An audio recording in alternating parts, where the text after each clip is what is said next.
mpuliriza nkulamusiza ko nnyo enajjo sinzira okuliriza mandu so 89 akatonyeza biri CBS FM Radio Uganda Radio Sabasajja Kabaka emandu so eyabavubuka bo mulembo omutebi dakika ziri 10 zokka zimaze okuta ku ssaawa M eyakawungezi ko lunaku lwa leero nze Kalule Lameka akulamusako programu kkirizo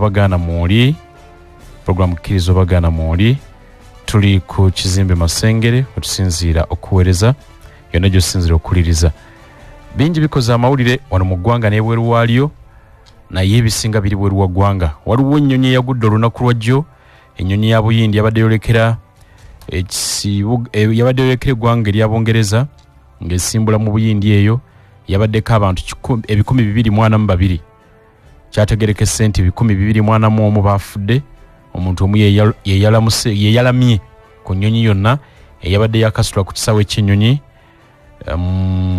era omuntu ono munansi nzaalwa ya Buyindi naye atalina obutuuze mu ggwanga erya Bungereza yekka yeyalamuseeko bw'ati munnamukisa naye bambi mbeera ya nnaku ekisinza okukola amawulire olwaleero y'ensi ya Isirayiri ne Iran okusuka omugo okugenda mu maaso wakati w'ensi zombi mu kiro ekikesezza olunaku olwaleero Isirayiri ekoze ennumba ez'enjawulo ku nfo ez'abannamagye mu ggwanga erya Iran mwetidde abakulembeze ab'enjawulo mu bitongole bikuumaddembe ne bannasayansi abatali bamu era ekubye enfo eza Iran mwezimbire ebyokulwanyisa bya nyukiriya n'amaterekero ag'ebyokulwanyisa bino kitegerekese nti aduumira ejje erya Revolutionary Guard Hussein Salami y'omu ku bakulu oba ku bakungu abatiddwa mu bulumbaganyi bwa Isirayiri omuduumizi w'amagye ga Iran era kitegeezeddwa nti y'omu naye akubiddwa naye nattibwa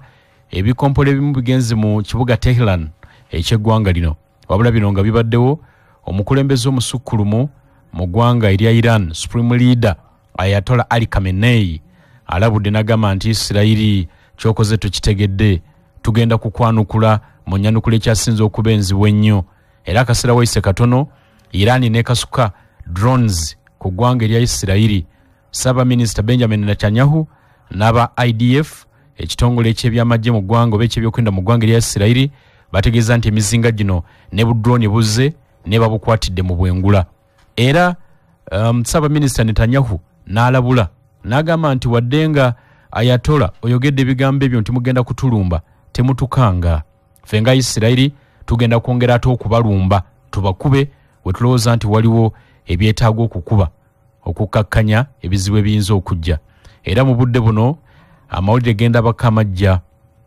ku mutimbagano gwa BBC Al Jazeera n'ewalala ate Isirayiri ezzeemu kati n'ekasuka ebikompolero ebirala ku ggwanga erya Iran kale n'embeera bwetyo nzibu eyongera kuba nzibu America yasoose kubyegaana n'egamba nti ffe tetubirinamu mukono era Abayisirayiri bali ku byabwe naye ate President Donald Trump alabuddemuko oluvannyuma eggwanga erya Iran n'abagamba nti Isirayiri neyo mwandibadde mugirumba mpola mwandibadde mukwatagana bukwataganyi kubanga eyinza okwongera ennumba zaayo enkambwe ennaku zino ekuba mbi n'olwekyo ebigambo bya Trump nga biri bwe bityo wadde nga minisitule w'ensonga ez'ebweru wa America yasoose kutegeeza nti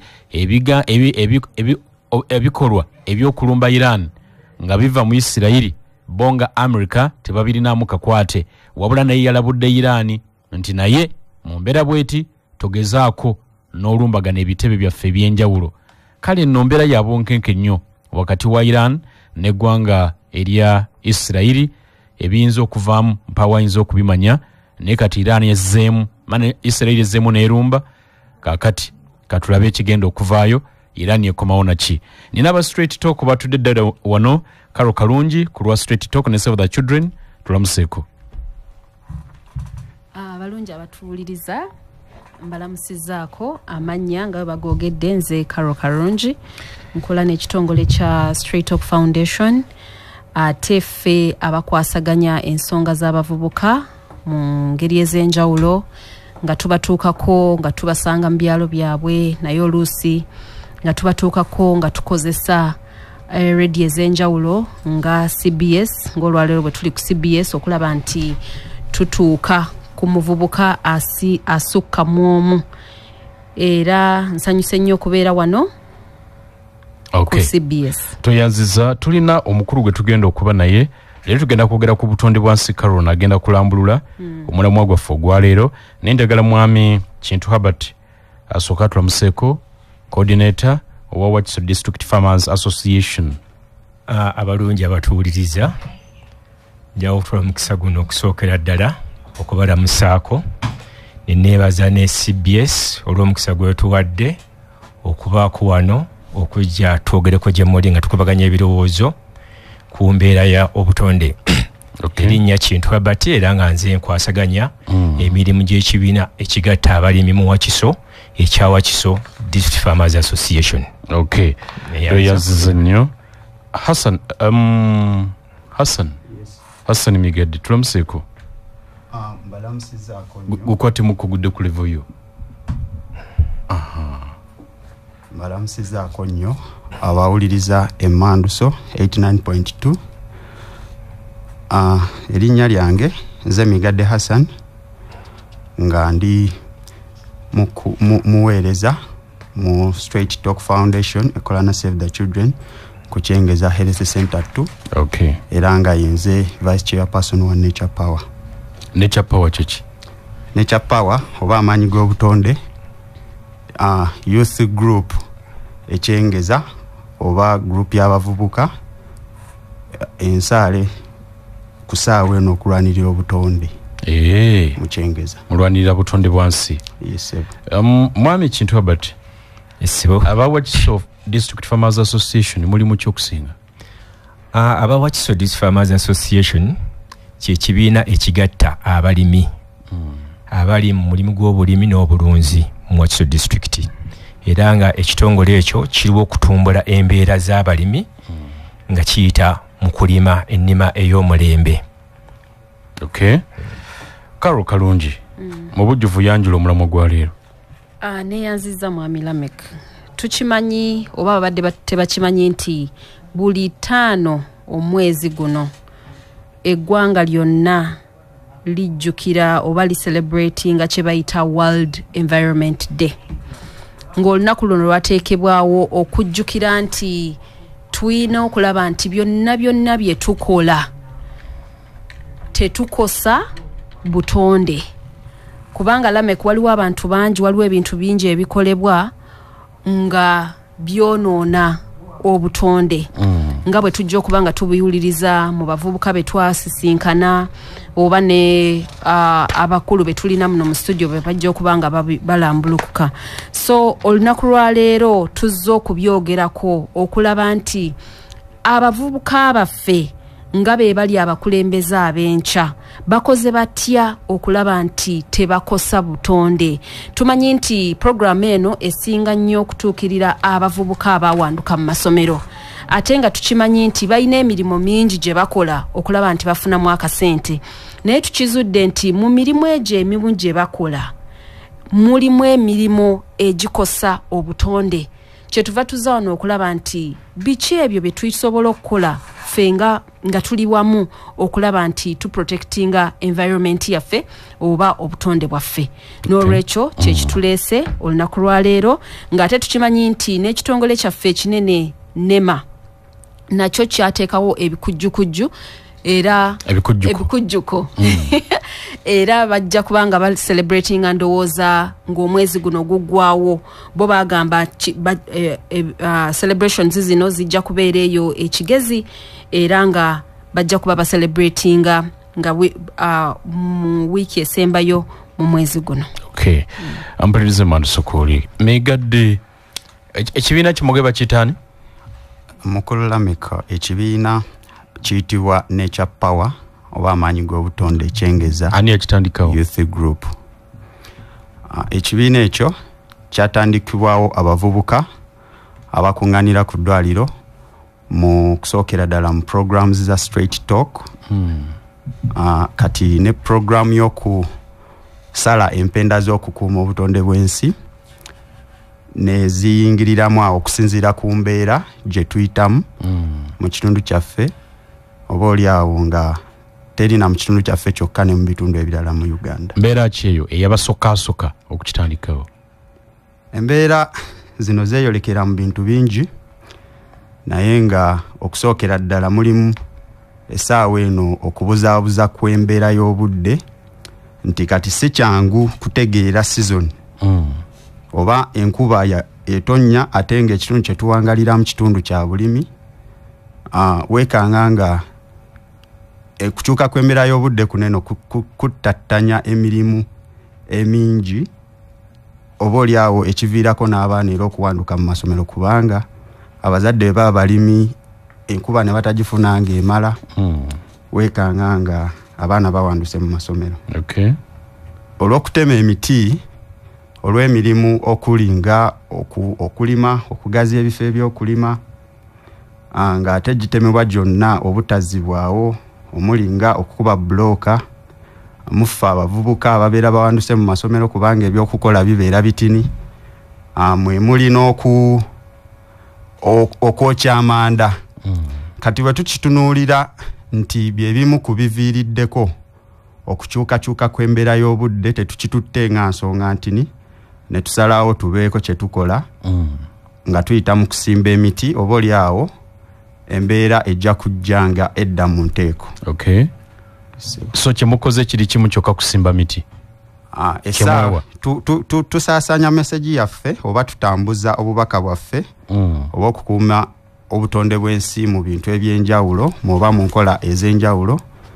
Tukozesa ebitontome essaawa eno tuyiiya n'ennyimba nga twagala kigende mu maaso okukala abantu abatalina mu kitundu kyaffe kubanga kiyinza obba nga tekiri kyengeza yokka nga kirina mu bitundu ebirala oba oliawo n'ebweru wa Uganda kubanga kati okukyuka kw'embeera y'obudde kati kusoomooza kuli mu nsi zonna. So obubaka mubuyisa mu nnyimba n'ebitontome? Mu nnyimba n'ebitontome. Tuyimbiremu kutulire ku buyimba bwe muyiyiza obutambuza obubaka. Essaawa eno kansooka ekitontome kubanga kyo already kirikooding ate nga kiri ne ku bibanja bya Save the Children nga kigamba nti enkuba ensangi zino ejja mu bitundu ate ng'ebayambye ejja mu busungu makubo mu nkoka agafuula ebiwonvu awali obugga ne bufuuka emisanvu loba olimye mwattu obeera ku kafunvu bw'owonesa n'amata abagajja mu busungu. Tumunyiiza nnyo ddunda nannyini matendo kusala nga tetusimba kijjawo olutindo tumansa kasasiro ng'atuli mu lugendo mwattu n'ettaka ne twonona omutindo okusaanyaawo entobazi twenyweddemu olwendo okwewonya amatiga tutase obutonde ekyengeza ne Buganda enjawulo ziro tusimbe nnyo emiti ebiyita ekiro tomansa kasasiro tukuuma mazzi g'ensulo fuuka empaji ekitundu kijjeko enziro langi ya kiragala akiire ziitowe kiro tukuuma obulamu ate nga tuufuna otulo. Essaawa etuuse tutaasa maanyi g'obutonde abampi n'abawanvu temweyawuulamu bakulembeze bambi naffe tujjeyo emitwe kugema kukira okuwonya bye twalabyeko bimala twesiimye nnyo nno ffe olw'ekisa kya Save kubanga kati obutonde y'ensonga etugatta. Sebo eyo yemuku kiweddeyo madde nkyanyumirwa kiweddeyo. Ani yayiiya yakola koga kirungi nnyo kijjayo amakulu kikola bulungi ate akayimba waliwo kwenna kumanya kali mutwe? Yes sebo kona mutuulire akayimba okusinziira ku nsonga eriwo kati nti waliwo ebibiina bingi oba ebitongole ebikwatagana ku kutaasa obutonde kati nsobola okwera ddala ekizampo ya Wadifa ti nabo bayina enkola gye bayitamu nga babako kye bagatta ku kutaasa obutonde kati twasinziira awo nga tugamba nti ndaba kati tuli muntu omu ku lw'obutonde no smile kumwe ndaba kati tukula tussa kimu nga n'ennyanja ebadde tabuseeteese Mama Uganda abadde atya oyo atagiwulira ng'eddoboozi ligambye nyweza omukwano ffe gwe tulina kasita obeera ng'otaasa obutonde mazima. Ne bw'okwatirawo tebakubbira oluyimba abatamanyi kuyiiya bali bayinza okulutwala. Ampuliriza katono nnyo katukomewo tuli ku butonde. Oli ku Manduso. Butereva Manduso kulinda dakiika ziri 30 zennyini zimaze okuyita ku ssaawa emu yakawungezi ka leero tuli mu programu kkirizo bagaana nze Kalule Lameka nine bannaffe abasawo Children Straight Talk twogera ku nsonga za butonde bwansi olunaku olwaleero ekitontomo kiwulidde ekivudde wa mwana mulenzi migadde ate n'oluyimba nalwo oluwulidde naye nga situnaba kuyongerayo njagala kujjukiza abakyogero products abakolera ebizigo ne sabbuuni ebirungi ennyo mu kulongoosa ensusu bakuleetedde ekipya ku katale balese sabbuuni w'emiti ayoza engoye ono ayitibwa EcoStar washing bar soap ali mu bipimo 2 ekyomuti 1 kilo ate n'ekitundu ky'omuti half kilo yoza otukuze engoye zo ne EcoStar washing bar soap atalaba ku mabala gonna ate nga awunya bulungi asasaanyizibwa abakyogero products asangibwa mu kikuubo mu maduuka supermarkets ate ne ku motoka zaabwe ezibitambuza wonna mu ggwanga eyeetaaza okumanya ebisingawo bakubire ku noti 754 55 72 3 oba noti 39 2 17 68 72 ojja kumanya ebisingawo. Aba Nutrinova Uganda bategeeza abalunzi b'enkoko wamu n'abalunzi b'ebyennyanja nti babategekedde emisomo egy'enjawulo ku bulunzi. Omusomo gw'abalunzi b'enkoko gujja kubaayo ku lunaku lwa Ssabaato Saturday nga 21 omwezi guno ku Red Cliff Egayaza Kiwenda. Abalunzi b'enkoko mwenna mujje muyige endiisa y'enkoko ey'omulembe ekikkereza ensimbi ate nga mukozesa supplements okutabula emmere ey'enkoko n'okutangira endwadde mu faamu. Ate abalunzi b'ennyama omusomo gwammwe abalunzi b'ebyennyanja omusomo gwammwe gwakubeerawo era ku Ssabaato Saturday ng'ennaku z'omwezi 28 omwezi guno ku Hotel Lavena Seguku Katale Road off Entebbe Road. Abalunzi b'ebyennyanja mwenna mujje muyige obukodyo bw'okulunda ebyennyanja obuzza amagoba okuva mu bakugu abavudde Mauritius. Okumanya ebisingawo ku misomo gino gyombi bakubire ku ssimu eri noti 752 236 946 noti 752 236 946 awo nojja kumanya ebisingawo. Nga bulijjo abavubuka baffe tubalina wano bayogeddeko ne junior journalist waffe nga bakubaganya ebibuuzo ku nsonga y'obutonde ne Kansuke ku brain ow'Ematugga agamba nti entobazi zino zisaanyizibwawo ne zireeta ebizibu mu ggwanga. Linnya nze Brian nga nviiridde Matugga Gombe ku kyalo ky'Ematugga. Omulimu nkola gwa ceramics muli okuzimba swimming pools, waterfalls n'okwokya welding. Bwetwogera ku nkyukakyuka embeera y'obudde oba ki ekikosezza embeera y'obudde mu kitundu kyaffe muno mulimu amakolero mangi agamerukawo buli lukya ate amakolero gano bagazimba mu ntobazi kati enkuba eyali tonnye amazzi gano ne gaba nga gasobola okuŋŋaanira mu ntobazi tegakyasobola kuŋŋaanirayo gamaliriza gayanjadde mu maka g'abantu gayanjadde mu makubo ne gakozesa emirimu gy'abantu n'emiti gino gye tutema gituleetera kubanga akasana kajja kwaka okumala ebbanga eddene omuntu yandisimbye emmere ye ekulire mu kaseera akatini nekiba nga kijja ate kumwetaagisa okuba nga ajja kufukirira so ate wabanga emiti tegitemeddwa nga enkuba ejja kutuyambako okugeneratinga enkuba ejja okutonnya ekuze ebibala byaffe tumaliriza nga mu agriculture omuntu yali kozesezza akasente akatene tumaliriza tukozesezza sente nnyingi n'ensonga bakibajja kuba kikwetaagisa okufukirira ne baganda baffe wano mulimu abakuba bulooka nawo batema emiti bagitema ate nawo tebasimba womugambako akugamba omuti guzzaaki womugamba kati soba osima omuti gwa kedo era nakugamba era ne kedo namusimba agenda kukulira mu bbanga ki so kati bikozesezza nnyo embeera y'obudde mu kitundu kyaffe muneeno mwe tuwangaalira enkuba weetonnya amazzi ne gayanjala omuntu atokyasobola kusala kugenda kukola etonnya butakya empiriyodi y'akasana kagenda ne kaaka nnyo bwe kaaka ennyo tufunamu endwadde ez'enjawulo muli ssenyiga okulumwa emitwe ebintu bino bitukozesezza nnyo mu kitundu kyaffe kuzimba mu ntobazi kuba amasomero gazimbiddwa mu ntobazi amakolero gazimbiddwa mu ntobazi ate nga bekikwatako batunula butunuzi serina omu akola ki ayogerako nga mmaliriza nkubira ne mu Omulanga egezeeko kubanga abantu bano abazimba mu ntobazi tebawa license kuzimba mu ntobazi lwansonga kigenda sigala nga kikosa obutonde bw'ekitundu kyaffe kineeno. Nenkubiriza ne baganda baffe abatema emiti oba basala emiti okugyamu embaawo oba okwokya bbulooka ati woba otemye omuti gumu ate sisimba emiti ebiri oba simbawo emiti esatu yadde ogusimbye leero tegugenda kukulira mu wiiki 2 oba mwezi gumu neera gujja kukula mu myaka 3 oba 5 gujja kukula owe n'omulala omukisa alijja naye atiisa abeeko kyakola ki kyasangawo nti naye ajja kusobola okuba nga waba asaze naye asimbe ebeere nga culture muffe nti at least woba osaze omuti gumu simba emiti ebiri oba simba emiti esatu. Okay, eyo nno nteesa ntuufu eya Brian ow'Ematugga tomala gatema muti n'otazaawo. Naye bannayuganda njagala kubajjukiza sabbuuni omusufu era asinga yenna sabbuuni ow'omuti eyegulidde erinnya ennaku zino ye Jama Whitewashing Bar Soap atukuza nnyo engoye muweevu mu ngalo alina akawoowo akalungi ennyo ate tagwerera mangu. Jama Whitewashing Bar Soap ye sabbuuni asinga obulungi mu Uganda ensangi zino tugamba nti kati yaliko atagula ssente za nsiko buseko bw'ogerageranya n'ebbeeyi ya sabbuuni omulala yenna ali ku katale. Ate sabbuuni gw'olina okunaaba n'otaddamu kulowooza ku sabbuuni mulala ye Lanzo Bathing Soap alimbikanga Lanzo Bubble Blueberry, Lanzo Vanilla Spobelly, Lanzo Ice Cream Menthol ne Lanzo Antibacterial. Sabuni wa Jama Washing Bar Soap ne Lanzo Bathing Soap asangibwa maduuka ne supermarket wonna okwetoola eggwanga.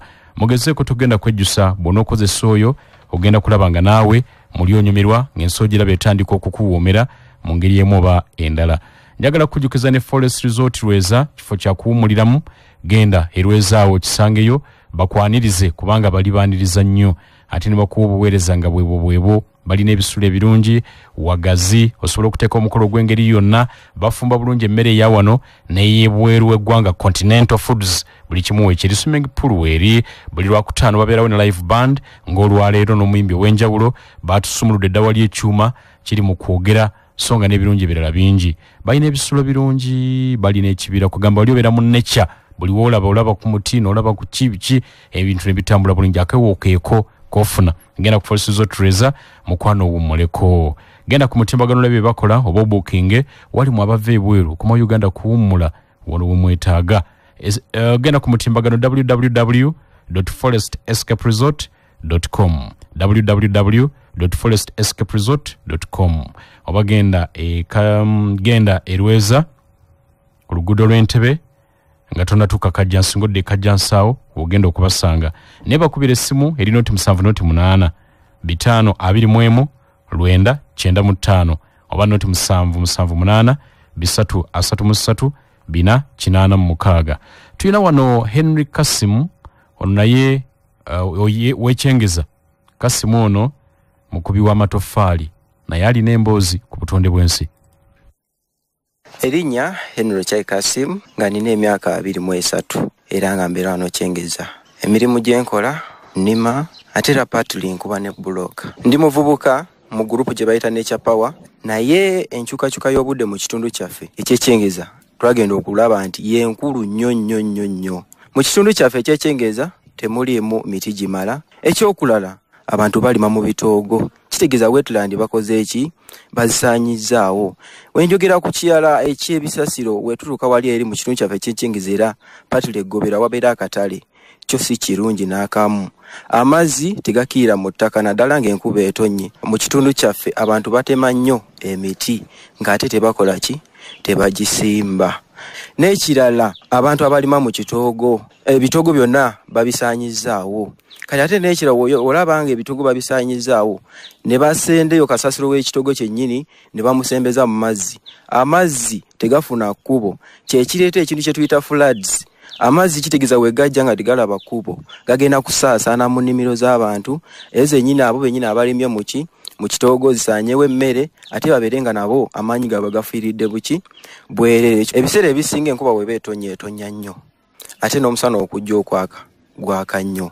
Kitegeeza enkuba bw'etonnya ennyingi ennimiro yange oba ebirime eby'ensimbe bigenda kola ki kufa ate era n'omusana ogwaka ennyo nabyo bigenda kola ki kufa. Kitegeeza nti omusana gwina okwaka n'enkuba etonnye. Kyo kitegeeza nti nze bwenkola emirimu gyange n'ensimba emmere.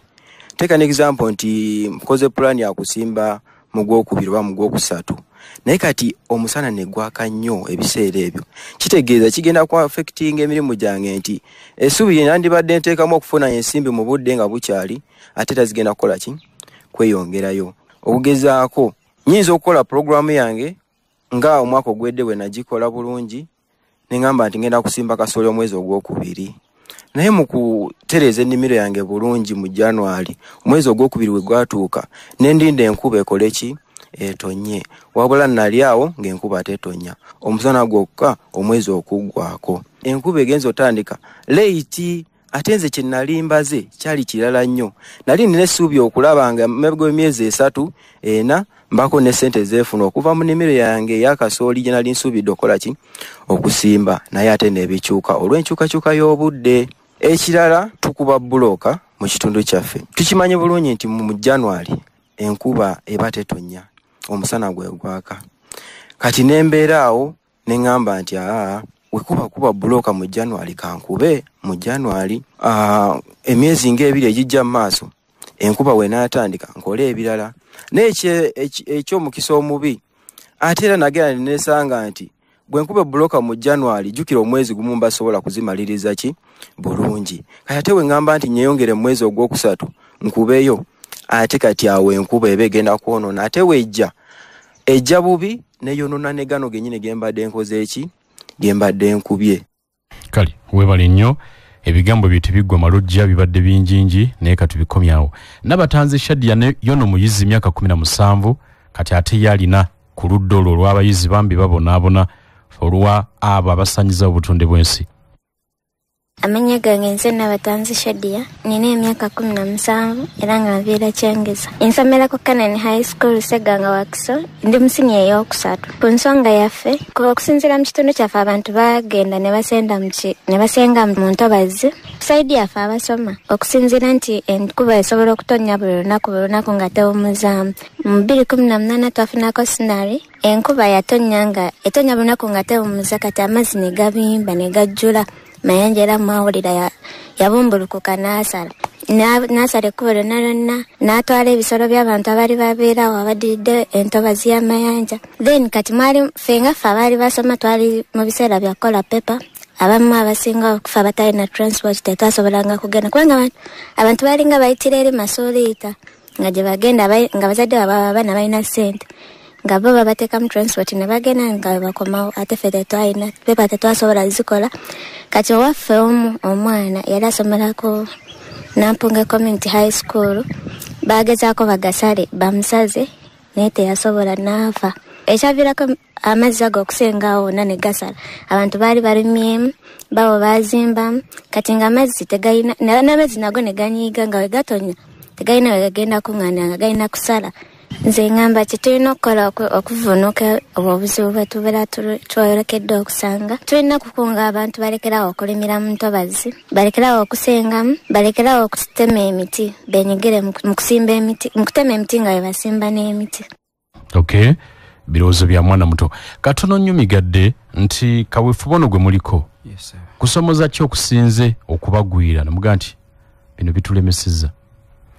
Ekyamazima mukulu Lameka kutusanga okusoomozebwa okwenjawulo kubanga okusookera ddala omulimu gwetwewa gwa bwannakyebwa nti ogukola nga weewaddeyo naye ate nga akulaba nga ogukola alowooza nti nooba osasulwa ate osasulwa nnyo. Okay. Kati nga n'onaakunga tugeze n'ogamba nti bannaye leero tubeereko n'omusomo waneeno ng'abantu abajja okufaayo ate era nga be babamanyi nga be kale abakimanyiko omugaso ojja kwekanga nga bakulembeze nga abantu benyizo ogamba nti oba abobuvunaanyizibwa. Okay. Ate nga kampeni yaffe etagetinze abavubuka abawanduka mu masomero n'abo ab'oku kitundu n'abantu bonna okubunyisa enjiri yaffe. Okay. So kati oli walooza nti ogenda funa abamu afundikira nga asigaddeyo ku mirimu gye after all nti aba inajja kubwerere just kuyiga buyizi. Okay.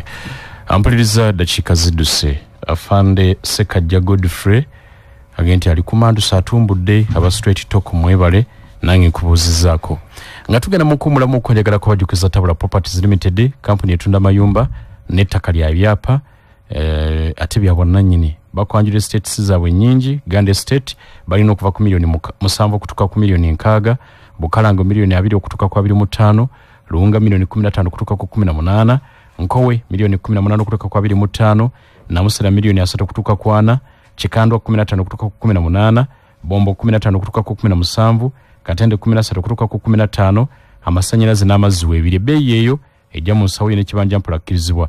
Gere nasana ku masitowa weekwate ploti mu bwangu oyinza n'okubakubira ku ssimu eri noti 7 noti emu 94 2 noti 3 oba noti 7 noti emu noti 5 4 6 Ryan Air Cargo abo bakugu mu kutika emigugu okuva e China ejja group eginese kinomu bakozesa ennyonyi okutuuka e Uganda bakuguliza ebintu okuva mu katale bakononyeza akatale k'ebintu byagala okugula bakutambuza okuva ku kisaawe okutuuka ku woteeri n'okuva ku woteeri okutuuka ku kisaawe okwo okusoka okutambuza mu butale obw'enjawulo ng'ogenda onoonya by'oyagala bakufuna invitation letter era basobola n'okukuguliza tiketi buli kimu ne bakikola balina n'abakuvunula Oluchina ng'ogenze mu katale baweereza sente eri oyo ng'oyagala okugulako ebintu ate ekyo bakikola ku bwereere kati nogwo omusuubuzi beyune empeereza yaabwe tesangika kyekyamazima tesangika bali ku BBC building room N212 opposite Bank of Africa Nabugabo Street bakubire ku simu ebigambo mu byogere otuukeyo nga maze okwatagana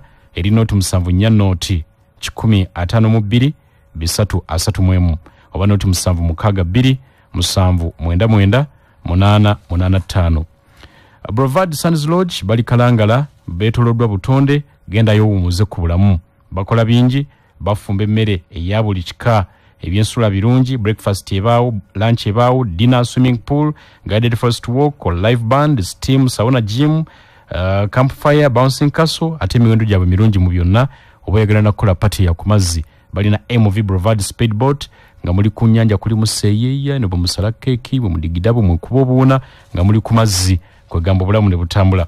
Brevard Suns Lodge basangibwa Kalangala ku kizinga ky'Essese ebyensula birungi nnyo bakubire ku simu eri noti 771 611 864 oba noti 7 noti 8 334 655 kankujukize n'amatagalato malungi nnyo gakolebwa ku mutindo gwa waggulu nnyo ate nga gawooma nnyo lato ge mata gesigika era gosaanidde okunywa buli lunaku oba oli muntu mukulu oba mwana muto lato ge mata amatagalato galimu ebika ebyenjawulo ate nga gasangibwa mu maduuka ne supermarket wonna okwetola eggwanga beera mulamu beera musanyufu weekwata amatagalato ogenda kulaba obulamu bwo bwe bwongera okutereera emmandu sokuwulidda kikatubuza 8 mwami Kintu tuli naye okuva mu Wakiso Farmers Group tuli naye mwami Kintu embeera ogiwulidde embeera mukama wange giwulidde bulungi eyo gy'oyita biki byolaba ku butonde bw'ensi ekyobutonde bw'ensi ndowooza kitukosezza nnyo okusooka nti yo nga ku lwayo tugyonoonye naye nga tulina ebyo ebitusindisa okwagala ogyonoona ebimu ku ebyo bye tujja okugamba nti tulina obwavu bungi tulina mu Wakiso kati abantu bangi nnyo tulina obutamanya kati bw'ogenda ng'obigatta awamu biine engeri gye bisindikiriza omulimi okukaka n'okwonoona obutonde noweesiŋŋaana ng'avudde we yandibadde alimira ekifo kifunze n'agenda mu ntobazi n'alumba ebibira bw'alumba ebirime nti n'agitema mu kutema oba okosa ki butonde n'olw'ensonga eyo nti ebitunyigiriza ng'abalimi bingi naye ate ne twesiŋŋaana ne bwemba ne tuba ng'abalimi tulina ebikolwa byaffe ng'abalimi ate ebyongedde okwonoona ki obutonde bwe tutunuulira obulimi bulina we butandikira okutandika okuteekateeka ennimiro paka lw'onookungula niye kuyita mu kkubo eryo lyonna paka lw'onookungula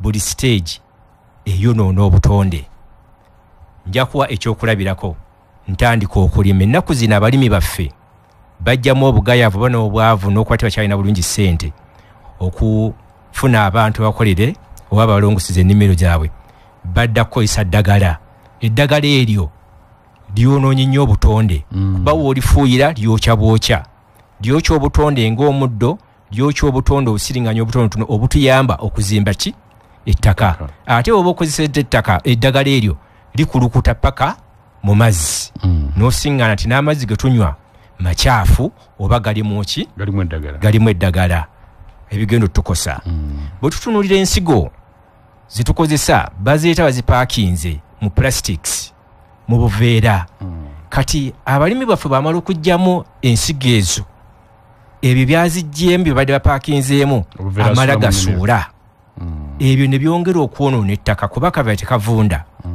plastic oli oluusi banga mulimu eddagala liri bw'amala gabisuula eddagala eryo likomawo ate ne lyongera okunoona ki obutonde ne twesiŋŋaana nti bw'aba alimye okukoola akozesa ddagala byonoona obutonde entambula gy'atambuzaamu ebimmotoka biki ebyo byongera okwonoona empewo opollutinga environment obona kuba ki kwonoona butonde ne kati nekituterekera ebirime byaffe weesinga tukozesa ddagala okutereka ki ebirime obwo bwonna eddagala tukozesa lyakwonoona ki butonde ebyonoona obutonde bingi naye ng'era embeera yonna eva mu ki mu butamanya.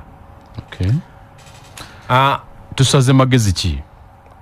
Agamu ku magezi ge tugezezzaako okusala nga aba Wakiso District Farmers Association okusooka kwe kuzimba abalimi baffe okubajjamu obutamanya okubategeeza nti bw'okola kino na kino na kino omuze guno na guno na guno ogutali recommended oba oyonoona ki butonde.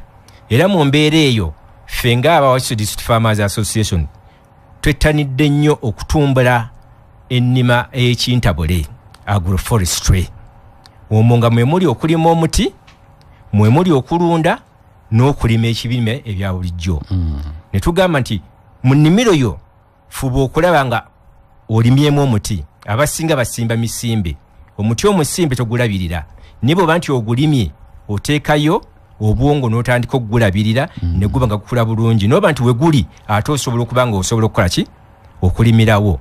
Aye ne tugamba nti lunda mu kulunda okwo nti ekiso kino ky'olunze kiina ebikivaako katugambe ng'obusa obusa obusobola obutuyita otya zimba biogas bw'onooba omuzimbye ogenda kufunamu amasannyalaze osobole okufumba n'okwakisa ate ebirala ebya bivuddemu osobola obikozesa mu kukola nga fertilizers ebigimusa ozze mu nnimiro nti ebiseera ebisinga nti abalimi baffe oluusi babadduka ne bagenda mu mibira olw'okuba banoonyayo ettaka eggimu oba okugenda mu ntobazi balowooza nti ettaka lyoliki gimu naye tugamba kozesa obusa osobole okugimusa eki ettaka lyo osigale ng'okyakolera mu kitundu ekyo oleme kulumba ntobazi oleme kulumba bibira n'ensonga endala ne tugamba nti singa oba olimye emiti tulinamu gya bikanga bibiri tulinamu bye tuyita emiwangaazi ne tubaawo n'ekitayita emiwangaazi short term trees zino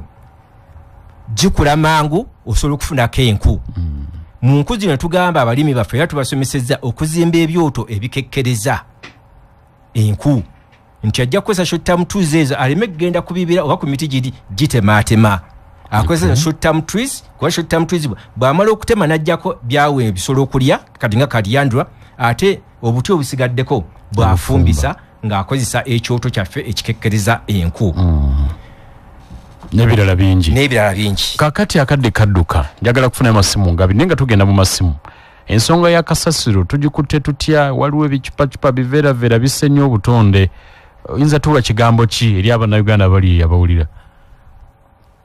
Kasasiro kifuuse ekizibu naddala mu Wakiso naye ffe ng'aba Wakiso District Farmers Association tulina interventions tukoze okulaba nga tukendeeza ku bulabe kasasiro bwakola ki bwaleeta muzo kijukira nti kasasiro oba tomukutte bulungi bwavunda aleeta amazzi agakuluguka amazzi ago ga butwa wonna we gaba gagenze gwena yali atuumye kasasiro waali ojja kusinga nti wabaawo omuddo oguliwo nga amazzi ago gatandise okugira gukala olaba omuddo gukala kitegeeza n'ebitonde byonna ebibeeraawo byonooneka azaala gaasi ate gaasi egwaba azadde singa oba tomutwitinze bw'agenda mu bbanga ayonoona akabubi ako akatuyitidde embeera y'obudde okukola ki okukyukakyuka n'okutabukako n'olw'ensonga eyo tuyita mu masomero tuyita mu bamembazi baffe wamu n'abakulembeze okwongera okulaba nga tutumbula eddoboozi eryokulaba nga tukwata kasasiro mu ngeri y'obwegendereza era tugezaako okusomesa abantu baffe nti kasasiro oyo atavunda mutereke yekka avunda mutereke yekka ono avunda ate twongerako ntibagamba tusime ebinnya nga 2-3 okay. tumutuume tugende nga tumukyusakyusa tuggyemu ate ebigimusa betugenda okuzza mu nnimiro zaffe tugimuse eki ennimiro zaffe okay. ate n'ensonga endala gye nyinza okwongera ku byakasasiro nti abavubuka baffe tubasomesezza okuggyamu ebigimusa era n'okukolamu amanda ge bakozesa mu kufumba chaku briquettes wali ebigimusa bayokya okay. era byonna bye bakozesa mu nnimiro zaabwe era ekyo nabo bakifunyemu bizinensi ng'abavubuka basobodde obyetta n'obikola ne bajjamu ebigimusa ne bajjamu amanda ate ne batunda ne bafuna kuki ku ssente okay. ampuliriza toyanziza nnyo simanyi simu yange oba kweri bulungi naye bweba kweri nayetaaga amasimu nga 2-3 naye ndabika inamu ka technical problem akatonotono kale ku whatsapp kimbo Andrew kiraga lwabenge agamba nti mwebale kutuweereza CBS. Hello. Esebo. Muganda yange ali kuweereza. Esebo. Yongerayo wanji? Mukadde wange. Esebo. Tumukulamuzizzaako nnyo. Webale kuweereza ggwanga n'Obuganda. Esebo. Honorable Councillor Bakikakasi Sebakijje Godfrey Njala Ekinta Duka Ekibabu. President w'abakubi amasimu ku TV ne ku radio. Tuli mukola kibiina kyenkulembera. Mukulu annyonnyodde muwulidde engeri kasasiro gy'amukolamu amanda. Naye kasasiro waliwo gwenda gubayiwa ku saidi z'ekiteezo saidi y'emitiana wano. Bayitawo ziti bujala. Lwaki oyo tebamutuyambako naye kuba abantu b'ennalubuga wonna abawunyirira nnyo lwaki tebayamba ku bantu abo ne bamukolamu briquettes ezo ne tuwona ekivundu. Kale toyanziza nnyo wanji? Kabo balo kuweereza. Esebo. Omubaka bulijjo ensiza ndaganga gomba. Omukulu asakiro netuwakayo ekuganye mukwano wanje? Muganda wange. Esebo. Mwebale kuweereza eggwanga n'Obuganda. Esebo. Mwegezwa onalelo gyavira sebina lubeenda kaddako wanyendo mukongwe bazira James Dove obutokukingira stage omukulu mulamusizza ne mwebaza mwannyonnyodde eri ku by'obulimi bye twatandikidde nyenze okuya tuuso mu byakasasiro ne ngamba awo nno kale naye kyenjagala okubuuza kyenjagala omugamba ebyo byonna babitugamba batusomesa ku CBS naye bajje batuteewo emisomo ku levo y'emiruka n'eggombolola naffe batusomese tulina abaana baffe bangi basoma naye tebalina mirimu emirimu gyabbula mingi nnyo mu Uganda naye bagenda nga basomesa abaana ne bafunamu ekyokukola essente zaffe ffe ng'abazadde zitafiira bwereere ne bafuna mu biseera byabwe eby'omu maaso. Kale tweyanziza nnyo obubaka butuuse wanje? Muganda wange. Esebo. Obale kuweereza eggwanga n'Obuganda. Esebo. Amanyi ya Seneja Nankumbi Vice President tuli mu Kolazi Forum mu Uganda. Omukulu mulamusizza yebale kubanga asomesezza. Manyi Muganda ngalabe katwali tuyina ekizibu nti kasasiro tumuyina naye ogenda okwesanga nti ate abamulemesa omukolamu ebintu bisobola okuyamba bannansi ate bali waggulu. Tubadde tusaba bagezeeko okusensera ebitongole nga KCCA okufuna n'ebitongole bisobola okutuyambako okuddira kasasiro oyo bamukolemu ebintu bisobola okuyamba bannansi mu community. Naye nga ekizibu kye tulina balabikanga mmaliriza nti abakulembeze abali ku nkiiko balema okutunuulira abantu ng'abo sente ne baziteeka wezitalina kulaga naye nga abantu basobola okukola ebintu ebiyamba bannansi bababuusa amaaso akuume. Kale tweyanziza amasimu katukome kwago mwami kintu ekigambo ekisembayo dakiika tuweddeyo sibula abantu n'ekigambo ekisembayo. Tweyanziza nnyo abawuliriza n'obubaka n'amaloboozi agavuddeyo. Ffe mu Wakiso District Farmers Association twetanidde nnyo okusomesa abantu baffe okulaba nga tubajja mu bwavu. Nene ekisinga obunene tugamba nti obutonde ate lyeddagala eriyinza otusobozesa okusomoka nti bw'onooba oli mulimi ogenda kukozesa butonde okufuna ebigimusa ebiri ku butonde ebiragenda kwonoonera butonde. Ate mu mbeera y'emu nti tusobodde okutumbula eddoboozi ly'abantu basobole okuba nga beerwanako. Okay. Tweyanzeege. Kale ssebo batulabire ab'e Wakiso District Farmers Association. Hassan Migadde. Wanje mu. Sibula abantu n'ekigambo kisimu. Obadde oyagala kutumirako? Okay, tumira tugende wa Migadde. Neyanze nnyo Lameka. Njagala kutwala omukisa guno okusookera ddala okutumira bamemba ba District Farmers Association board eya Wakiso ate era n'abatuuze mu Wakiso n'okusingira ddala Kira Kito Najjeera eyo gyenzaalibwa. Okay. Kale tweyanziza nnyo Migadde sibula abantu n'ekigambo kimu mulina n'enteekateeka ki? Ya neyanziza nnyo Mukulu Lamek. Enteekateeka engeri gye kiri nti tuli mu mwezi ogw'okujaguza ennaku z'obutonde naffe nga Nature Power tumaliridde tuteekateeka okujaguza olunaku lw'obutonde mu Kyengeza mu muluka gw'Ekyengeza nga twongera okuteekawo okumanyisibwa mu bavubuka b'omu kitundu era nga tuli mu kuluubirira ennaku z'omwezi nga 3 guno omwezi nga guggwako. Okay. Tusobole okubeera nga tukikola ekintu ekyo. Tujja kubeera awo ku Chemiquip Medical Campus Mukama nga akkiriza. Sawa meka? Tujja kutandika essaawa 3 tulibeerawo n'amasomero aga secondary nga gavuganya ku mulamu ogugamba nti land restoration,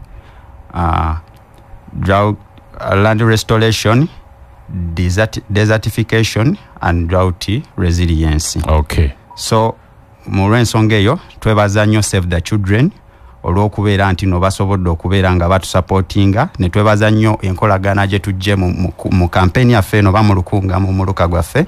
Okay. Ne Straight Talk abatuwa emiti egy'ebibala gye twasobola okusimbako mu kifo ekimu abakulembeze ab'ennono gye baatuwa awo ku ddwaliro lyaffe. Twebaza nnyo Wadifa okukolaganako naffe. Okay. N'abalala.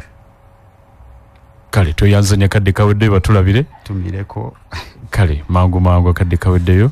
Ntwala omukisa guno eno okutumirako jjajja wange Nabweteme Jaliati abakulembeze b'omasuliita bonna batuyisa bulungi tebeekuluntaza. Okay. Tumirako Mwami Jamiru Mugalasi mukwano gwange nentumirako n'aboolugave bonna n'ab'ennyonyi abanzaala. N'aboolugave. Yes. Kale Karu kalungi kigambo kimu atasobodde kuyita mwana ku ssimu oba okuweereza message abafuna atya? Osobola tufunira ku simu yaffe eya WhatsApp ng'osindika message otusindikire ku note 772 63 74 998. Jiddemu? Note 772 63 74 998. Osobola tufuna ng'otuweerezako message oba ng'obuuzako ekibuuzo kyonna tusobola okuba ng'obuuza ku eno topic yaffe ey'olwaleero oba ekibuuzo kyonna ekikwata ku by'obulamu. Tweyanziza. Ampuliriza tugenda mu district y'e Mukono. Kenneth Ntege yatuusidde n'abakulu abalala katugiremu katono bwe tuti nkomewo n'ab'e Mukono twogera ebigambo. Tarevu omwoleso gwa CBS ng'okujjukiza ennaku z'omwezi 22 tukugamba nti ku lw'okubiri lwa Sabbiiti ejja omwoleso guno gugenda kubeera gutandika mu Lubiri Emmengo. Weeteketeeka obeereyo. Bingi bigenda kwolesebwa n'olwekitogwanidde kugusubwa. Bingi ogenda kubanga obiyiga mu mbeera y'okukola ensimbi, mu mbeera y'okulwana okuva wooli gwaliko wootubidde osobole okusomoka bizinensi eziŋŋamye oginogera eddagala ogijjanjabe esobole okutereera. Kale nno gutandika ku lwokubiri olwa Sabbiiti ejja tumale mu Lubiri Emmengo ennaku zizo okutuuka ku lunaku olwa Sande ku mazaalibwa ga Radio Chabasa ag'emyaka 29. Tubeereyo ffenna ensonga zijja kutambula bulungi nnyo. Njagala kujjukiza b'e Mukono tugenda kutandika essaawa ena batuuka kukajjamu kabakuttemu katono naye ng'essaawa ena batwegattako wano. Naye njagala kujjukiza I&M Bank nti weeteekerateekera lugendo kuwummulako oba lugendo lwa business. Leka I&M Bank Mastercard erufuule lwangu nnyo ate ku ssente zisoboka. Nyumirwa okutuuka ku bitundu 15 ku buli 100 ku nnyonyi z'ensi yonna, amadda oba ebitundu 7 ku buli 100 ku nnyonyi z'omunda mu ggwanga ng'okozesa Kenya Airways. Ogula etiketi ng'okozesa I&M Bank Mastercard. Kyalira kenyaairways.com obuukinga etiketi yo ng'okozesa okozese prompt code ya Mastercard ya Mastercard 25 ku checkout oba tambula okuva kati nengenda kuzomweza 30 omwezi ogwe11 onyumira obuweereza buno. I&M Bank tugamba nti eri naawe I&M Bank Limited erungamizibwa banka Uganda enkulu, sente z'aba customers zikuumibwa Deposit Protection Fund of Uganda okutuka ku bukadde 10. Kola n'obukwakkulizo bigobererwa kale n'okwatagana nabo ebintu bigenda kuba birungi. Aba Mirage Tiles olw'okwagala okwongera okwanguyiza gwe customer waabwe empeereza ennungi ebeerenga ekwanguyirira ng'ekusemberedde bategese omwoleso gaggadde nga bagulawo Mirage Emporium nga ekifo kino kinene nnyo ate nga buli kimu kyewandyagadde mu kutayiringa weekiri. Omuli tiles okuva India, Spain, Uganda nezive Kenya. Emiwendo gisaliddwa ate nga tiles eza 40 by 40 ziri kugumu 9 buli square meter muli mu grade 1 design ez'enjawulo. Era nga bakizudde nga bakasitoma baabwe babadde babonaabona nnyo okugula ebintu mu bitundu by'enjawulo, awono ne bagatta amatabi gaabwe nga kati balina ettabi limu gaggadde ng'ettabi libadde ku 60th Street baaligadde. Buli kye weetaaga muli sanitary ware, tiles, adhesive, water heaters, ez'omulembe n'ebirala byonna obifuna mu kifo kimu awo ku Mirage Emporium, era kyekifo kati ekisinga mu Uganda, era buli kimu kimaliraawo ate mu kiseera kyekimu emiwendo giri wansi ddala kubanga bali mu promotion okutegeeza ebigenda mu maaso. Mirage Tiles esangibwa we Bugoloobi ku Mulwana Road opposite Uganda Bat Chinatown ku Goodwill Complex. Genda bakuguza ebintu ku miwendo mirungi ate nga bya mutindo. Okumanya ebisingawo bakubire ku noti 75 43 45 66 oba noti 779 89 3 99. Oli supplier wa byamaguzi nga twetegekera omwaka gw'ebyenfuna omujja, Insurance Training College ekuyita mu lukuŋŋaana lw'aba suppliers mu ggwanga lyonna olugenda okubeerawo ku Lwokunange ennaku z'omwezi 19 omwezi guno ogw'omukaaga Lwokuna lwa Ssabbiiti ejja. Mu lukuŋŋaana luno ba supplier mwenna mugenda kufuna omukisa okutegeera ebitongole byonna ebya gavumenti wamu ne bassekinoomu be bunaakola nabyo emirimu mu mwaka gw'ebyensimbi omujja ogubindabinda. Olukuŋŋaana luno lugenda kubeera ku office za Insurance Training College ezisangibwa ku Victoria Office Park ku Old Killer Road okutandika ku ssaawa 3 okutuuka ku ssaawa 6 ez'emisana okuyingira kwa bwereere. Okumanya ebisingawo genda ku mutimbagano gwabwe ogwa procurement at itc.sc.ug procurement@itc.sc.ug. awo nojja kusobola okumanya ebisingawo. Njagala kujjukiza ne Mutesa 1 Royal University Kabakazi University eyita abayizi bonna abamaliza siniya yokuna n'ey'omukaaga mujje mwewandise mu Augustine Tech bawandiisa abayizi ku diploma, degree oba masters, era abayizi basobola okusoma buli lunaku, weekend oba ku online eri abo abalina obuvunaanyizibwa obulala. Balina courses zino manga, civil engineering, electrical engineering, tourism and hospitality management, mass communication, journalism, industrial art and design, education with ICT, arts with education, business administration, accounting and finance, social work and social administration, n'endala nnyingi nnyo.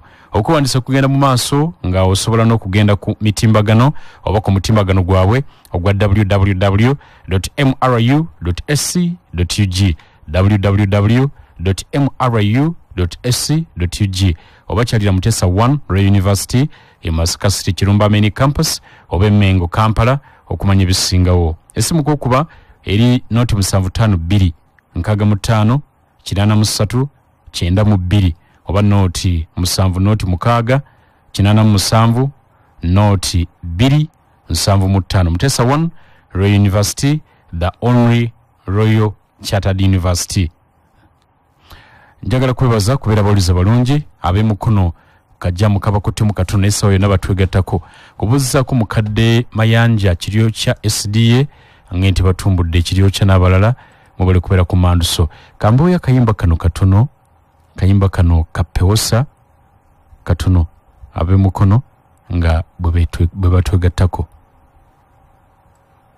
Ampuliriza dakiika ziri 30 zennyini zimaze okuyita ku ssaawa 2 ez'ekiro ky'olunaku olwaliro. St Peters SS Bombo Kalule boogera ku pewosa omwoleso nkugambye gutandika ku Lwokubiri lwa Ssabbiiti ejja. Tuli mu Lubiri e Mengo, jangu olambule omwoleso oyige byoyizo biteeke mu nkola nga twetegekera ate season gye tugendamu. Ate n'abakufuna mukisa gwolesa kwewandiisa jangu ofuna omudala nga bukyali ku mitono egikyaliwo ffenna tutambulirewo matu tujoguza emyaka 29 egya redi eno Chabasa mu yugumya mayengo ga ggwanga. Ab'emukono bamaze ne batuuka kajjamo be bakalozezzaako era kati bwe twogera ku ky'okukola enguudo mu nteekateeka ya Greater Kampala Metropolitan okusala ku kalipagano k'ebidduka. Kenneth Ntogo nakitegeera bulungi. Lamusa kubatuuliriza. Kale bannamukono mwenna njagala okubalamuzaako ne mbeebaza emirimu gyonna gye mukola ejiyingiza ssente mu nsawo. Yes, kajjaamu kabaddewo naye tumaze ne tutuuka ku mmanduso. Olwaleero tuli wano okulaba nga twongera okugatta ettaffaali okutuusa amawulire eri bannayuganda tusingira ddala bannamukono bategere biki gavumenti bye basuubiramu okukola naye bateekeddwa okukola tusobole okukulaakulanya eggwanga lyaffe. Okay. Esebo. Kaddu tulamuseeko omwogezi wa disitulikiti y'Emukono. Mbalamusiza nnyo mwenna abatuuliza ku radio ya 89.2 Chabasa wa CBS radio yaffe ey'omulembe Omutebi ya Ssaabasajja Kabaka Ronald Muwenda Mutebi. So bannamukono balungi nnyo. Twagala kwebaza ow'ekitiibwa omuwanika wa Buganda Ssebo Deputy Katikkiro Ssebo tubadde nayo olunaku lwaffe olw'Ekyagwe. So twagala kwebaza Katonda Banakyagwe balungi mukama waffe Mama Elizabeth Namanda naye gyali bulungi nnyo. Mama waffe RDC Mukono Ssebo bitambula kati Mukono bulungi nnyo kubanga tuli muketereekero nyinimu nyini omukulembeze gwanga agenda kutukyalirako. So nga bannamukono bitambula bulungi twagala kwebaza Mwami Tega ali awo ajja kuba oyongera okunnyonnyola okukwatagana n'ebyo. Omukulu campaign gyali yapidemu bitambula bulungi. Teyanza Kasasa Daniel wabya butonde bwansi moita entomologist. Okay, Kasasa anayongera binnyonnyola yatusinga ebyo. Basebo ne bannyabo abatuuliriza sanyuse nnyo okubeera nga ndi mu studio zino za Chabasa nga nange nzize okwogera ku nsonga enkulu ezigenda mu maaso mu disitulikiti ya Mukono ezaleetebwa enteekateeka ya Greater Kampala Metropolitan Area Urban Development Program. Tuli nkulaba nga tukulaakulanya Mukono era n'ebitundu ebiriraanye Kampala naye nga bwe bikulaakulana ebibuga tusuubira bigenda kweyongeramu amaanyi. Olwaleero tuzze okulaba nga tutwagala okutunuulira engeri kisobola okukwatamu ebyo ebimu ku bisoomooza ebibuga ebigenda bikulaakulana naddala ensonga ya kasasiro. Ssebo ndi entomologist. Ekigambo ekyo kitegeeza omumanyi ku bikwatagana n'ebiwuka. Okay. Yes, Ssebo. Kakati tuwe entanda kubanga kadde kagenzi sagala kuyingira mu nnyo toyambisa obudde bwe tulinawo. Okay. Wanji tutandike? Bassebo ne bannyabo mu nteekateeka n'enkulu eya Greater Kampala Metropolitan ebibuga bigenda kukula ku speedi ey'enjawulo. Lwaki? Kubanga waliwo okuzimba amakubo okugenda mu maaso mu kitundu kyaffe era wagala wabeerewo enkulaakulana mu kutondawo emirimu. Kaakati ate abantu buli lwe bayongera mu kibuga wabeerawo embeera ey'okuba nti bafulumya kasasiro mungi kubanga okuva mu buli nnyumba muvaamu kasasiro ow'engeri ez'enjawulo. So nga ate n'obutale n'obwo butondebwawo era osanga nga nabwo muvaamu kasasiro. Ate nga waliwo ne institutions endala amalwaliro n'amasomero omukuŋŋaanira abantu abangi namwo nga muvaamu kasasiro. Kakati mu mbeera eyo twagala nga tweteekerateekera enkulaakulana eno ejja mu maaso gaffe oba neeyo eriwo ne mubibuga ebitonotono bye tulina sofa tulabe nga kasasiro ensonga eyo tugikwata bulungi okulaba nga tatufuukira ekizibu nga bwabadde mu bitundu ebirala. Okay. Ng'akwatibwa bulungi atya? Newala bamukwate ne balowooza mukutte bulungi. Kaakano kasasiro bwe tumutunuulira kigambo kigazi. Tumusanga ng'abantu bamusudde mu ngeri ez'enjawulo. Kasasiro singa abaakozesebwa bulungi ayinza okufuuka ekintu ekirungi. Omuwandiisi omu yagamba nti when it is mixed it is garbage and when it is sorted it is a resource.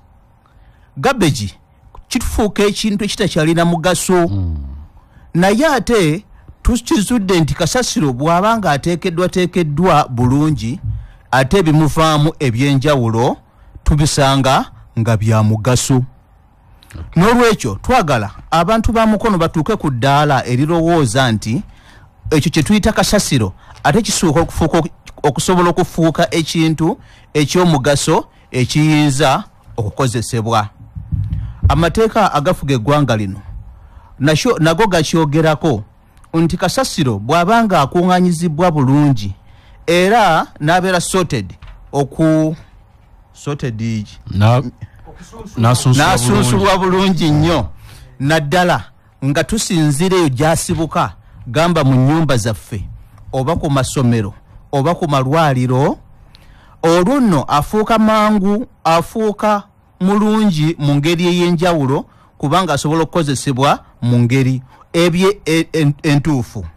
Ebyo ebiyinza okubanga bye bitakyayinzika kukozesebwa bye bisaana okutwalibwa eyo kasasiro gye twalibadde tumukola tutya tumuteeka. Kitugwanira nnyo okulaba nti kasasiro tumwawula. Omuwandiisi omu yagamba nti kasasiro or waste is any substance or object which is dumped, abandoned, discarded or disposed of, or intended or required by law to be disposed of. Oluusi ebimu tetubiraba nga kasasiro, naye n'emmotoka enkadde bw'ogireka awo nga tokyagikozesa efuuka kasasiro because you have abandoned it. Bw'omala gasuula ekintu oba akacupa olwo kafuuse kasasiro. Ne bw'ebeera nga ttoyo bw'egenda wonna awo wetagwanira kubeera efuuka kibannange kasasiro.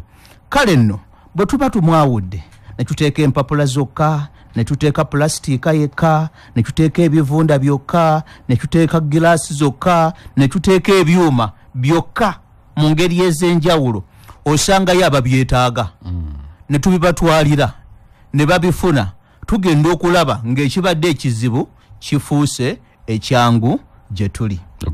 Mu nkola eno ey'okulaba nga kasasiro tatufuukira kizibu, waliwo emitendera gye twetaaga okutunuulira. Ekisooka alina okuŋŋaanyizibwa kye twandiise collection.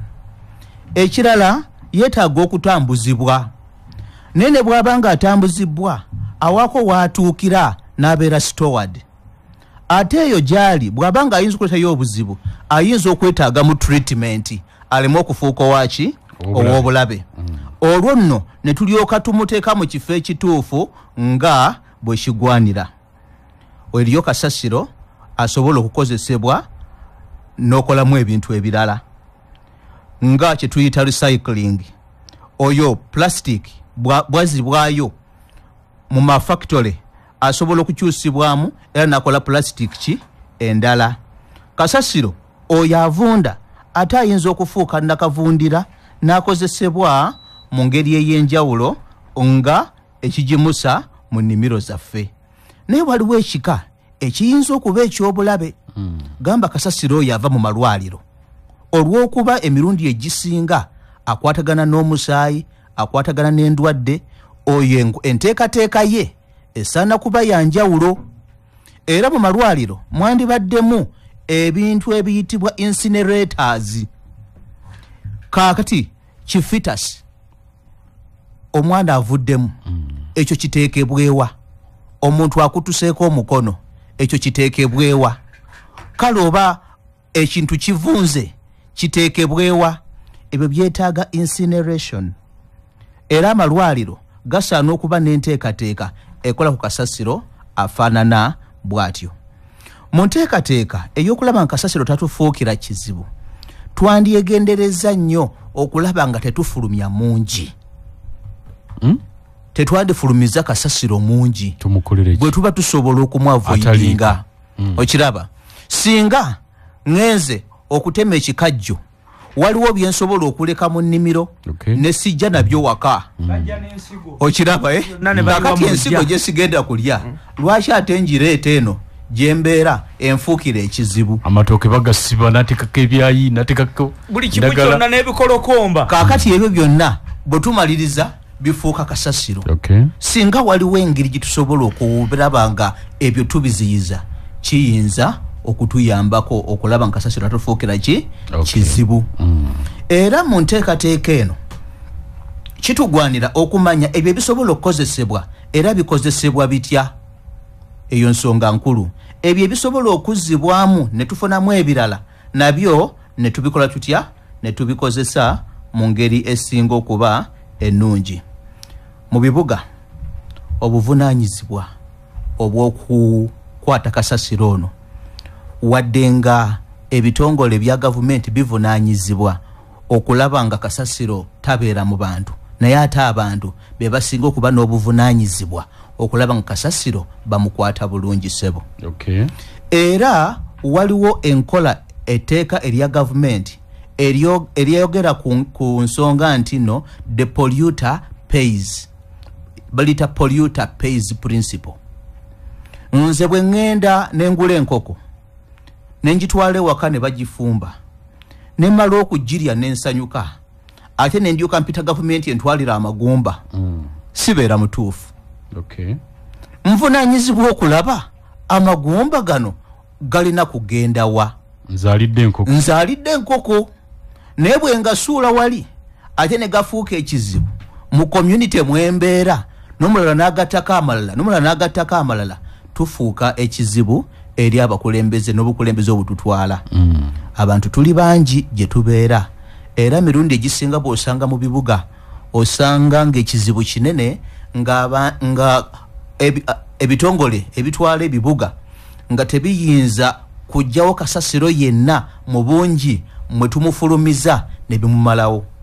Ojja kwesanga nga budgets tezitumala eziri mu bitundu byaffe nti basobola okugenda nga bakuŋŋaanya kasasiro okuva ku buli nnyumba. N'olwekyo enkola entuufu yandibadde nti ebitongole ebya gavumenti byo byandibadde biteekawo nkola ne bisaawo n'amateeka agagobererwa okulaba nga kasasiro ava mu bantu, naye abantu ne bavunaanyizibwa okuggyayo kasasiro waabwe.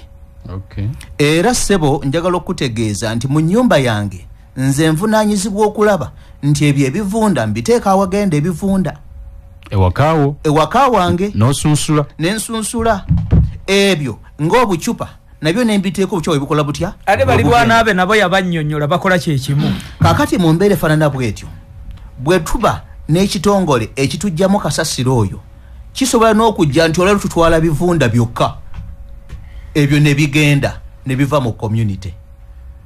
Olwala kijja ne kitwala ebyo ebitakola ki ebitavunda ne batwala gye birina okukola ki okugenda abantu kwegamba bibire bisobola okukozesebwa mu ngeri entuufu. Abasukurapo balina gye batwala sukurapo ow'ebyuma. N'olwekyo amakolero ag'ebyuma gye gali era singa tuteeseteese nti kati bino byuma bino glasses bisobola okutwalibwa mu bifo ebituufu ne biremu okufuuka ekizibu eyo gye tubeera. So nsonga nkulu nnyo abantu baffe okukimanya nti be bavunaanyizibwa mulimu gw'abatuuze okukuuma obutonde ate n'okubukulaakulaniramu. Amazzi tugakuume, ettaka tulikuume, n'ebisolo ebitono n'ebinene tubikuume, ebimera tubikuume mu ngeri entuufu. Kyokka ate buli muntu wa ddembe okubeera mu nsi ennyonjo era nga nnamu. People have a right to a clean and healthy environment. Kakati nze bwe ngenda nsaasaanya kasasiro mba ndeeta endwadde eri abantu baffe. Gavumenti evunaanyizibwa ki?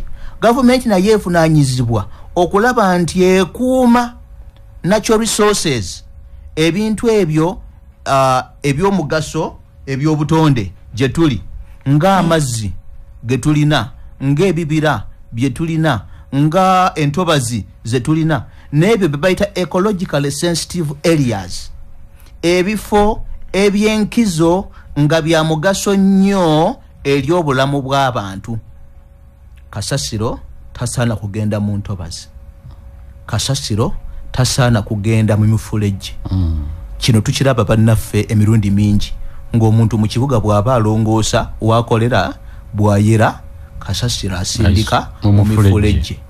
Enkeera emifulejje ne giziba bugimala okuziba enkuba bwetonya amazzi negadda waggulu ate ne tukaaba nti nno gavumenti tekoze eki tetuyambye ekyo kyabulabe abantu kibagwanira okukyusamu mu ndowooza bakole ebintu ebyamagezi era ebisaana okubeera nga buli muntu akola ekyo ekituufu era ekigwanira tweyanzizanya katuwumulemu katono tukomawo mu kitundu ekisembayo ampaliza mandusi wulira kikatusigaza 13 zokka bwe ziti bwe zikona ssaawa 3 nga tuzisemberedde ab'emukono bono nga mbasibula nga baddayo wantoni n'ebitundu ebirala ntege ekimu kubiri emukono wali abasajja bano abawula ensimbi n'abakazi banamukono olusi bakaaba bana bampa akamyuku wente n'ebirala ebigwa mu kkono ate bigwa mugundiyo so bannamukono mwenna abatuliriza nga bwetuvudde emabega nga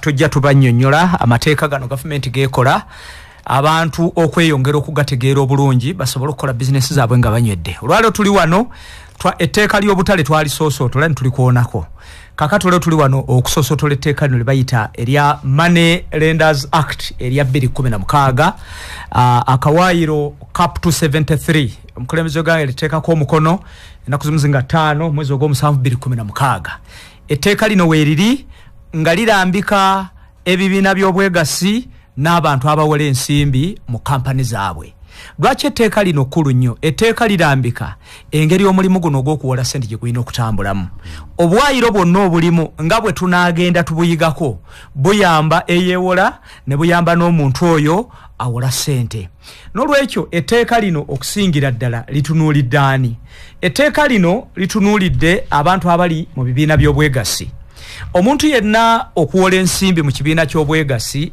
naddala kibandiise Savings and Credit Cooperative Society oba SACCO mu lulimi olwaffe lwe tumanyi olwa bulijjo oteekwa okuba ne layisinsi ng'ekuweereddwa ekitongole ekya Uganda Microfinance Regulatory Authority ekirina oluganda ne Ministry ya Finance. Emu ku bika by'ebibiina by'obwegasi ebiteekeddwa okuyaayaanira etteeka lino n'okulyaniriza n'okulirera n'okuliteeka mu ngalo ne mulitwala ng'ekikulu mwe muli ebibiina by'obwegasi ebikolebwa kati nga bwana Kalubu tunaabeera wano ku CBS CBS Pewosa Saake eri wano eteekwa okuba nga yatuukiriza akawaayiro akagiwa layisinsi egikkiriza okuwola ssente. Abantu bannyo badde batubuuza batugamba no bwe tumala okukola ekibiina kyaffe eky'obwegasi registrar wandise ebibiina by'obwegasi mu Uganda n'amala okutuwa certificate yaffe etukkiriza okukola ate license twetaaga yaki license eno tugyetaaga kubanga parliament yakiraba nga kiri appropriate. Lwaki okulondola ebibiina by'obwegasi si kintu kyangu okulaba nga bikola ebyo biteekeddwa okukola oluusi gusobola okubanga omulimu ogwo tegusobola kukolebwa muntu omu n'olwekyo ekitongole kino ekya Uganda Microfinance Regulatory Authority kyakwasibwa obuyinza okwekebekeba eddimu ery'okusomesa abantu nga bayambibwako local governments kubanga ebibiina by'obwegasi bitandikira wansi mu gavumenti zino eza wansi ne bijja nga byambuka ne biwandiisibwa ne bitandika okukola era ne bisigala mu bitundu ebyo. N'olwekyo gwali atuwuliriza ng'oli manerenda etteeka lino lye bayita erya Tier 4 Microfinance Institutions and Managers Act ya 2016 kekadde ogula amatuugo tugenda kutandika okulisengeka abantu balitegeere. Omu ku buwaayiro obulimu bulambika bulungi nnyo ani agwanidde okufuna layisinsi eno. Njogedde ku bibiina by'obwegasi ng'ebyabakozi ebibiina by'obwegasi eby'omu bitundu oba ze twandiise community circles n'ebibiina by'obwegasi ebikola eggwanga lyonna n'ebika by'ebibiina by'obwegasi ebirala ebiga wansi mu kkowe ery'okutereka ssente n'okuziwola. Kakati gwe manerenda ali eyo lwaki etteeka lino lyetaaga wazze nga wabeerawo embiribiisi oba akasambattuko ku ngeri gye muwolamu ssente. Omulimu gwe mukola gukkirizibwa mu mateeka kubanga muwandiisa amakampani gammwe gavumenti ne bawa layisinsi oba certificate of incorporation ne bakkiriza okukola emirimu. Naye wakati mu kukola emirimu gino ekitongole ekya URSB kikuwa layisinsi ekukkiriza kukola omulimu gwonna gw'ogenda okukola ogwo gw'otaddemu. Naye omulimu gw'ogenda okukola guliko amateeka agagufuga. N'olwekyo wano etteeka lino we liviirayo ne likulambika. Emabega kaawe tuvudde abantu bangi babadde nga bakaaba nagende wa manerenda ne neewole ssente yampola akakadde kamu naye twagenze okuddamu okubalabalamu nga ntuuse okusasula nga ate kati nkubanja obukadde bubiri bino byonna okubeerawo mujjukire emabegakaawo omukulembeze gwanga yavaayoko bambi musajja wattu n'alajana n'aga nti bannayuganda lwaki bannayuganda baseerebwa okutuuka ku kino akatale k'essente kakambwe n'ebintu byagenda okukolamu ssente oluusi batebisobola kuzza amagoba ago oliga abaamuteeredde mu ssente abantu abamu ne batuuka okugenda mu malwaliro okunywa eddagala abakyala oba endaga muntu waliwo bagimwetaaza nga tekyagiina gitekadde wa manerenda ng'omusingo n'olwekyo olw'okukaaba okwo kwonna okwaliwo okwongera okutereeza omulimu guno okutambula obulungi gavumenti neevaayo ng'eyita mu paalamenti negamba no katukole etteeka erirambika oba okuteekawo olutindo wakati w'omuntu eyeewola n'omuntu oyo gwe bawola ssente era olwo we twogerera ng'ekintu kyaggwa dda bamanerendazi bonna abawola ssente gavumenti yavaayo nebalambika bulungi nnyo nebagamba bwe munaabanga muwola ssente amagoba aganaddizibwanga mu ssente zinabaziwoleddwa omuntu buli mwezi tegasukkenga obutundu bubiri n'obutundutundu 8 oba mu bulezi kitwandise 2.8% per month kuba bw'okwata 2.8 per month n'ogikubisaamu emyezi 12 amagoba g'ofuna gasobola okubeera relative nga n'omuntu oyo asobola okugasasula kati abantu abali basobola okugamba nti ekyo nga kirabika ng'ekinene nnyo si kinene kubanga n'oli akola omulimu gw'okuwola ssente awo omusolo apangisa asasula amasannyalaze amasannyalaze gakozesebwa ddi abantu abasinga obungi bakola misana naye abamu muyinza okuleeta ssente z'ebicupuli ng'alina okuteekako akataala ako amulise mu ssente aluba tumuleetedde ebicupuli asasula abakozi abantu abamu abawola ssente balina woofiisi eziri established obulungi n'olwekyo bamanerendazi baffe mwenna abali nakifuma abali namataba ne wakojja katamba Fred awo juzi yali nga nti wayi musomesa jangu tuteeke wano omusoma abantu abakola omulimu guno beyongera okubanguka n'okusoma njagala kubategeeza nti gavumenti ekola amateeka amalungi ennyo ate nga ffenna gasobola okutugasa naye kizibu ekijjira nti lwakuba gaterekebwa abantu ne batagamanya n'olwekyo munnamukono yenna ali eyo njagala okukubira omulango ogutakungula bulungi omukwano nti amateeka gano weegali tugenda kwongera okubasomesa nga batuze nga tukikola kwa emisomo gyaffe gyonna gye tukola tugakoonako ne mutubuuza ebibuuzo naye bino bisigala nga tebiddiddwamu bulungi n'olwekyo tusoosodde etteeka lino tugenda kuliva kawaayiro ku kawaayiro abanaasobola okukuba essimu mu maaso eyo mu puroguramu ezinaddako mutukubire mutubuuze musobole okukola omulimu guno nga mugweyagaliramu bulungi tetukyagala muntu yenna kunyigirizibwa gwavuddeyo okuwola oba okwenyigira mulimu guno ogw'okuwola ssente nga toyina layisinsi eno ekuweereddwa gavumenti ekitongole kino ekyawumula nga kiri wansi kya Ministry ya Finance kyekyaweebwa obuvunaanyizibwa obw'okuwola ensimbi kati gye buvuddeko emabegakaawo abantu badde nga bantuukirira batukira ofiisi yaffe nga baga nti waliwo okuyimirizibwa mu kugaba layisinsi zino yes minisita avunaanyizibwa ku microfinance owekitiibwa Hajaluna Kasolo yavaayo n'alambika bulungi nga waliwo ebintu ebitatambula bulungi n'aga nti okay oba enkuba etonnya oba omusana gwase tubeeko ebintu ebimu bye tutereeza ffe abali mu mulimu guno naffe abavunaanyizibwa okuteeka amateeka mu nkola tubale okubitereeza tusobole okugenda mu maaso n'olwekyo gwawola ssente nga tunaba kugulawo ofiisi yo sooka weebuuza ebibuuzo bino wammanga nina layisinsi empeereddwa ekitongole kyawumula ekiri wansi wa Ministry of Finance okunzikiriza okuwola ssente kubanga bwe banaakugwako bajja kukwata ate ebibonerezo bikakali ekyokubiri tetwagala mukwano gufe n'abantu abo bokola nabo kubanga bw'onookeera ku makya ne mukola endagaano omuntu n'ateekako omukono abantu abasinga obujja baba beewola ssente azeewola nga tatulina mabega kubanga ekizibu ekiba kikulumba tikikutemyako omwana bamugobe school fees tagenda kukola ebibuuzo kale ekiseera kino ketulimu UNEB etegeeza abazadde bonna okulaba nga basobola okuwandiisa abaana sindisobola okubula